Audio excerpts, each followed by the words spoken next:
নমস্কার সকল ভক্ত বন্ধুদেরকে। আজ আমি শ্রীমদ্ ভাগবত গীতার প্রথম অধ্যায় থেকে আমি আরম্ভ করছি। আমি একটি শ্লোক আজকে পাঠ করব এবং সেই শ্লোকের আমি ব্যাখ্যা করব। তো আপনারা আমার সঙ্গে থাকুন। জয় মা গীতা চ্যানেল থেকে আমি সকল ভক্ত বন্ধুদেরকে জানাই আন্তরিক শুভেচ্ছা, অভিনন্দন। তো নমস্কার সকল বন্ধুদেরকে আমি জানাই আমার অন্তরস্থল থেকে আমি অন্তরের ভালোবাসা।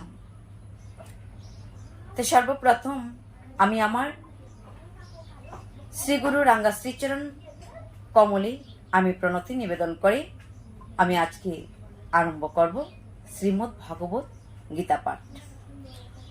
নারায়ণম নমস্কৃত্য নরং চৈব নরোত্তমম দেবীম সরস্বতীম ব্যাসম তত জয়মুদীরয়তু। জয় শ্রীকৃষ্ণ চৈতন্য প্রভু নিত্যানন্দ শ্রী অদ্বৈত গদাধর শ্রীবাসাদি গৌর ভক্তবৃন্দ।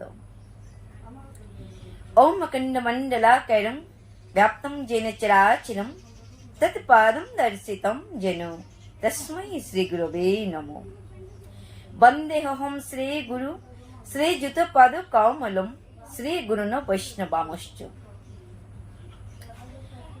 ওম অজ্ঞানতিমিরান্ধস্য জ্ঞানাঞ্জন শলাকয়া চক্ষুরুন্মীলিতং যেন তস্मै শ্রী গুরবে নমো।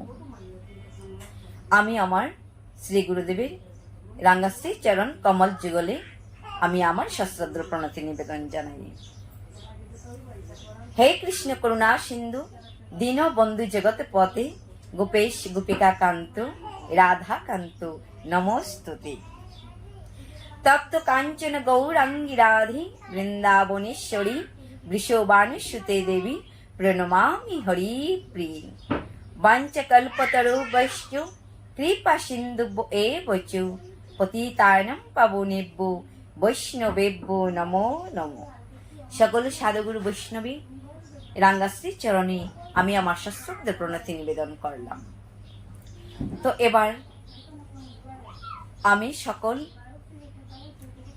বন্ধুদেরকে আন্তরিক প্রীতি ও শুভেচ্ছা জানিয়ে আজ আমি শ্রীমদ্ ভাগবত গীতার প্রথম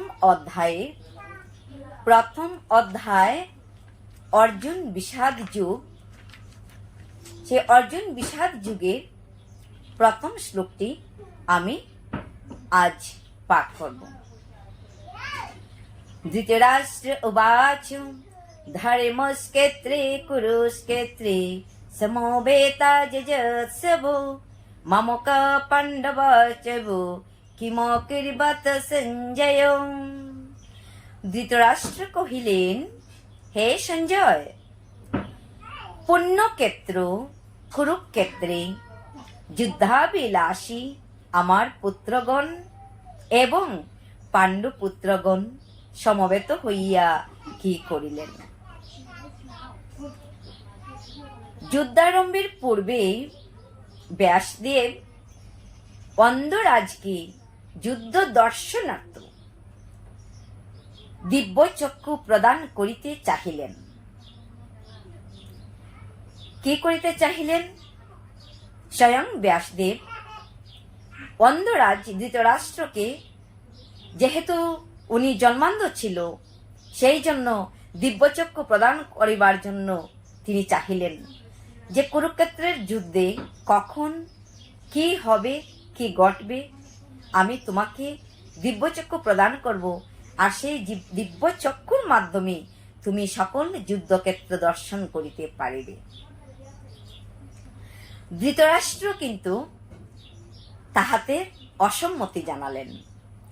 ধৃতরাষ্ট্র তাহাতে অসম্মত হয়ে বলিলেন, আমি জ্ঞাতি কুটুম্বের নিধন দেখিতে চাই না। আপনার তপপ্রভাবে যাহাতে যুদ্ধের সমস্ত বৃত্তান্ত যথাযথভাবে শ্রবণ করিতে পারি, আপনি কৃপাপূর্বক তাহাই করুন। তখন ব্যাসদেব রাজ অমাত্য সঞ্জয়কে বর প্রদান করেন। তো কথা হলো, এখন সঞ্জয় হলো রাজার অমাত্য। রাজার সেবক, উনি সঞ্জয়। সেই বর প্রভাবে তিনি দিব্যদৃষ্টি লাভ করিয়া যুদ্ধাদি সন্দর্শন ও উপস্থিত ব্যক্তিবর্গের বাক্যাদি শ্রবণ ও মনোভাব সমস্ত পরিজ্ঞাত হইয়া ধৃতরাষ্ট্রের নিকট বর্ণনা করিয়াছিলেন। গীতার সমস্তই এখানে যা কিছু ধৃতরাষ্ট্র শ্রবণ করছেন সব কিছু সঞ্জয়ের বাক্য।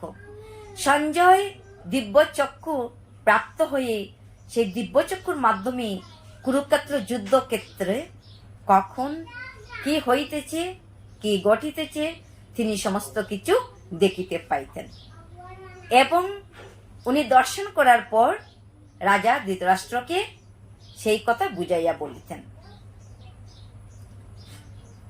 পরম যুগশক্তির আধার মহামুনি ব্যাস যে এই দিব্যচক্ষু সঞ্জয়ে দিতে সক্ষম ছিলেন তাহা অবিশ্বাস করিবার কোনো কারণ দেখি নাই। যাহারা ইহাকে আষাঢ়ের গল্প বলিয়া উড়াইয়া দিতে চান তাহারা মহাযোগী শ্রী অরবিন্দের গীতার ভূমিকা নামক উপাদেয় গ্রন্থে ইহার বিস্তৃত আলোচনা পাঠ করিবেন। এখানে যুদ্ধের কথা হইতেছে, কুরুক্ষেত্র যুদ্ধক্ষেত্র, স্থলে ধর্মক্ষেত্র বিশেষণটি আবার কেন? এটা স্বাভাবিক প্রশ্ন জাগে হৃদয়ে। যেহেতু যুদ্ধক্ষেত্র, কুরুক্ষেত্র হচ্ছে যুদ্ধক্ষেত্র স্থল, তো এ স্থলে ধর্মক্ষেত্র কেন আবার ব্যবহৃত হয়েছে? এটা স্বাভাবিক, সকলের মনে প্রশ্ন জাগতে পারে, যেটা তো যুদ্ধভূমি, এখানে আবার ধর্মক্ষেত্র কেন উল্লেখ করা হয়েছে? কুরুক্ষেত্র চিরকালই পরম পুণ্য ভূমি বলিয়া পরিচিত। জাবাল উপনিষদে অশতপদ ব্রাহ্মণে ইহাকে দেবযজন অর্থাৎ দেবতাদের যজ্ঞস্থান বলিয়া উল্লেখ করা হইয়াছে। কোন উপনিষদে? জাবাল উপনিষদে শতপথ ব্রাহ্মণে ইহাকে দেবযজন অর্থাৎ দেবতাদের যজ্ঞস্থান বলিয়া উল্লেখ করা হইয়াছে। ইহার প্রাচীন নাম সমস্ত পঞ্চ। কুরুক্ষেত্র যুদ্ধভূমির প্রাচীন নাম সমস্ত পঞ্চ। পরশুরাম 21 বার পৃথিবী নিক্ষত্রিয় করিয়া এই স্থানে প্রীতিতর্পণ করিয়াছিলেন। দুর্যোধনাদির পূর্বপুরুষ বিখ্যাত কুরু রাজা এই স্থানে হল চালনা করিয়া এই বর লাভ করিয়াছিলেন। হাল চাষ করিয়া এই ভূমিতে তিনি হল চালনা করিয়াছিলেন। তো হল চালনা করিয়া এই ভর তিনি প্রাপ্ত হইয়াছিলেন। যে ব্যক্তি এই স্থানে হল চালনা করিয়া এই বর লাভ করিয়াছিলেন তো উনার নাম হলো কুরু রাজা। তো এখন কথা হলো, এই স্থানে তপস্যা করিবে অথবা যুদ্ধ করিয়া প্রাণ ত্যাগ করিবে, সে অবশ্যই স্বর্গে গমন করিবে। সে কোথায় গমন করিবে? স্বর্গে যাবে। যে ব্যক্তি বা যে রাজা বা যেই হোক না কেন এই স্থানে যদি তপস্যা করে, এই স্থানে যদি আবার যুদ্ধ করিয়া প্রাণ বিসর্জন দেয়, তথাপিও তিনি স্বর্গে গমন করিবেন।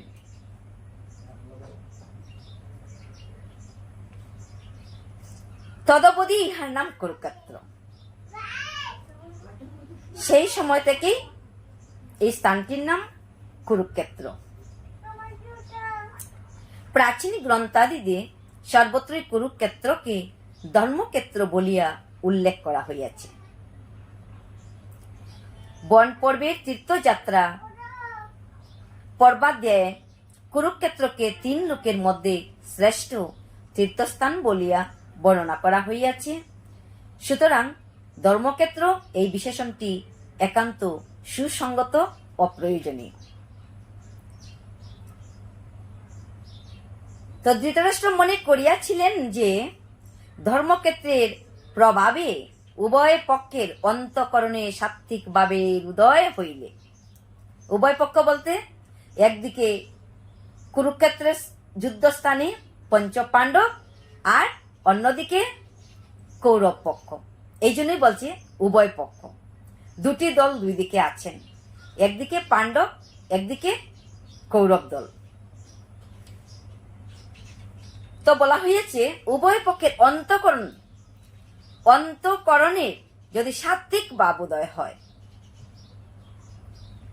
তাহলে এখানে কি হবে? সন্ধি স্থাপন হবে। সেটা কখনোই বিচিত্র নহে, হতেও পারে। এটা ছিল রাজা ধৃতরাষ্ট্রের মনের ভাব। তাহার মনে যুদ্ধ সম্বন্ধে এইরূপ সংশয়ের উদয় হওয়াতেই এই প্রশ্ন করিলেন। তাহার মনে, কার মনে? রাজা ধৃতরাষ্ট্রের মনে। যুদ্ধার্থী ইহারা কি করিলেন? যাহারা যুদ্ধের জন্য অভিলাষী, সে যুদ্ধের সাজে সজ্জায়িত। তো বলছে যুদ্ধার্থীদের মনে স্থলে ওরা কি করিতেছে? নচেৎ যুদ্ধার্থী যুদ্ধই করিবে, স্থলে কে করিতেছে রাজা কেন বলবেন? যেহেতু যুদ্ধের জন্য সাজিয়া ওরা যুদ্ধস্থানে গিয়েছে, সেখানে তো যুদ্ধ করার জন্য গিয়েছে। রাজার মনে তো এ ধরনের কোনো প্রশ্ন উঠতে পারে না। কিন্তু উঠেছে কেন? যে যুদ্ধস্থলে কি করিতেছে এরূপ প্রশ্ন সঙ্গত হয় না। প্রশ্ন হইতে পারে কিরূপে যুদ্ধ হইতেছে। এই রূপে ইহারা ধর্মক্ষেত্র বিশেষণের সার্থকতা ও আপাত অসঙ্গত কে করিতেছে প্রশ্নের সুসঙ্গত ব্যাখ্যা করিয়াছে। যেহেতু ধর্মক্ষেত্র, সেই জন্যই এই প্রশ্নটা রাজা ধৃতরাষ্ট্র মনে উদয় হইয়াছে। ধর্মক্ষেত্রের প্রভাবে অর্জুনের মনে সাত্ত্বিক ভাবের প্রাবল্য হওয়াতেই তিনি যুদ্ধরূপ নৃশংস ব্যাপারে অনিচ্ছা প্রকাশ করিয়াছিলেন। অর্জুনের মনে সাত্ত্বিক ভাব আসিয়াছিল বলে তিনি যুদ্ধ করার জন্য অনিচ্ছা প্রকাশ করিলেন। তো বন্ধুগণ, আজকে এটুকু। আবার আগামী দিনে আমি দ্বিতীয় শ্লোক নিয়ে আপনাদের সামনে উপস্থিত হব, আপনাদের সঙ্গে আবার সাক্ষাৎকার হবে। তো সবাইকে জানাই প্রীতি ও শুভেচ্ছা। যদি ভালো লাগে অবশ্যই আমাকে একটি কমেন্ট করে জানাবেন।